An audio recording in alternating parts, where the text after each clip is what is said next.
Hello Israel, it's me, Seven Heaven, coming to you once again with another video. Alright, I have no rights to the video or music, strictly for educational purposes only. Let's get into this video and see what's going on with this heat wave. Let's get into it, Israel. But it's now been dubbed the Infernal City. Temperatures this week have soared over 107 degrees, setting a new record for the Italian capital. We've come down to the Colosseum to ask some tourists if it's possible to enjoy sightseeing in this oppressive heat. No, this is the last place I wanted to be. I mean, it's kind of hot, but the city is beautiful, so you just need to stay hydrated, a little bit of water, a little bit of spritz, and I mean, you make the best out of it. Some of the tourist attractions here have cold water for you, where you could just refill your bottles. So we've been able to refill our bottles and keep drinking water, so we're still enjoying it. We're still getting to see all the sights and enjoying it.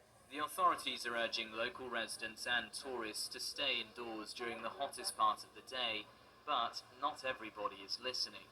They are hearing us, without a doubt. Nonetheless, they're still going around Rome like they're used to, in the way that they're used to, with shorts, flip-flops, and tank tops. We're giving out water so they can cool down a little bit.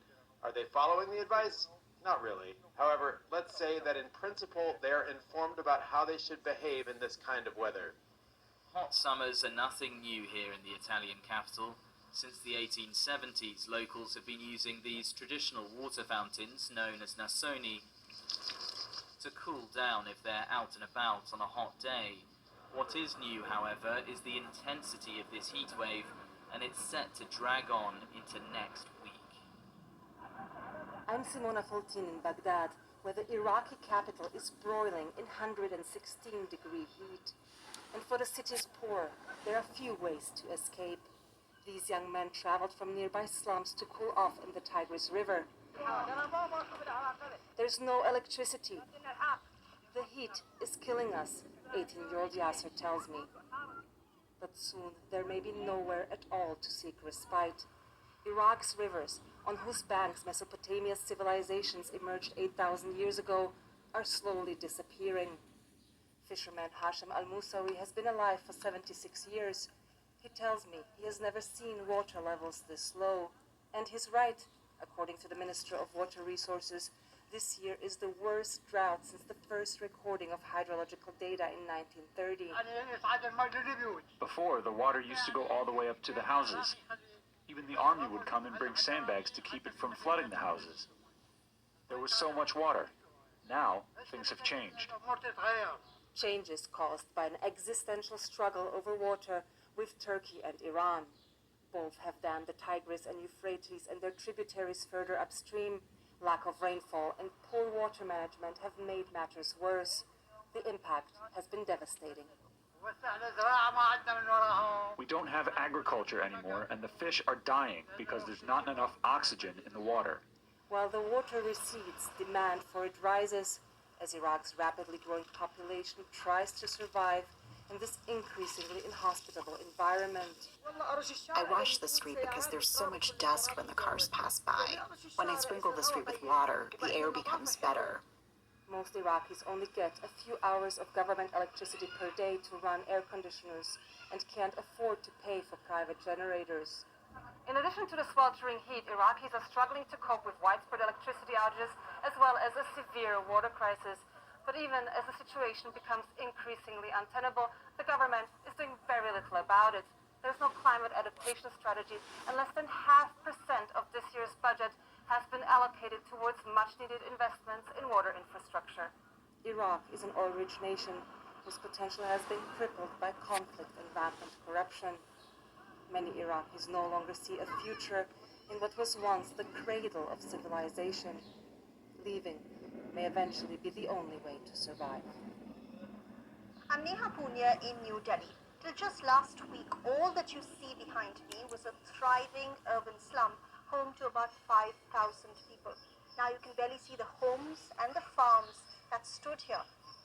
For the last 2 weeks, much of India's capital city has been waterlogged and its low-lying areas completely inundated. It's the worst flooding that Delhi has seen in more than 5 decades, and experts are blaming climate change.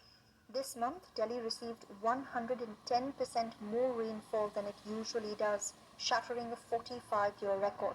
The incessant rainfall led to the city's Yamuna River to breach its banks when it surged past what authorities call the danger mark.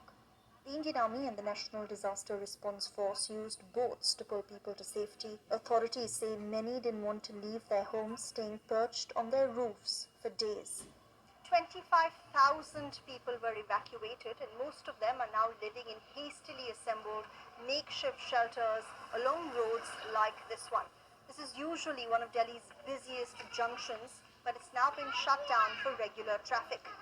While the incessant rainfall has finally stopped, it will be a while until these people are able to return home. Officials are warning of waterborne diseases and dengue, so the danger isn't over yet. I am scared of going back to my house because more rain is forecast soon. I'd rather live on the road until it is completely safe to return. I've been living in Delhi for 10 years. I've never seen rain and flooding like this. Climate change has made the monsoon more erratic and far more devastating. It's also making heat waves longer and deadlier. Just last month, some parts of the country saw temperatures touch 115 degrees Fahrenheit, leading to more than 170 deaths. Studies have shown that India is among those countries most impacted by climate change, and doctors are warning that such extreme weather events are already pushing millions of Indians to the very brink of human survival. I'm Rebecca Bunsen in Tokyo. The region has been affected by a series of extreme weather events this month, from deadly floods and powerful typhoons to sweltering heat waves. Here in Japan, the country has been experiencing varying forms of severe weather, while northeastern and western parts of the country were lashed by torrential rains, causing flooding and landslides and claiming lives. Heatstroke warnings were being issued in Tokyo and other areas as temperatures neared record highs. Neighbouring South Korea, meanwhile, was battered by heavy rain over the weekend. Flooding and landslides which swept away entire homes killed more than 40 people. In one incident, the rain flooded a tunnel in the central city of Cheongju. Commuters were left trapped in their vehicles. 14 people died. This prompted the country's president, Yoon Suk-yeol, to call for an overhaul of the country's response system to be able to better manage the impact of climate-induced disasters. Over in China, temperatures are hitting record-breaking levels in some areas. State media reported that a remote township in the northwest experienced heat of more than 126 degrees Fahrenheit. Just 6 months ago, temperatures plunged to record lows of minus 63 degrees in the north. And this week, a typhoon struck, causing widespread flooding in China's southern provinces. Such weather conditions are leading to thousands of people being displaced and evacuated. Japan has one of the oldest populations in the world. Nearly 30% of its citizens are over the age of 65, and that makes it more vulnerable to heat. Not only do these weather conditions impact human lives, they also have economic consequences, and people are worried. The weather changes are scarier than a war. There's nothing we can do about nature. But when there's heavy rain, I wish there wasn't. And hope everyone is safe.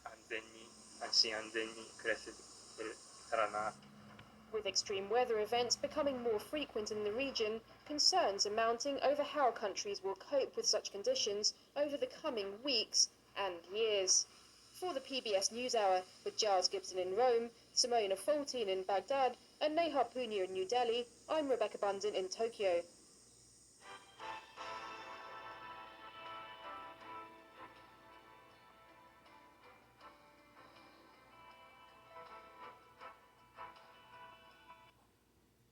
Much love, Israel.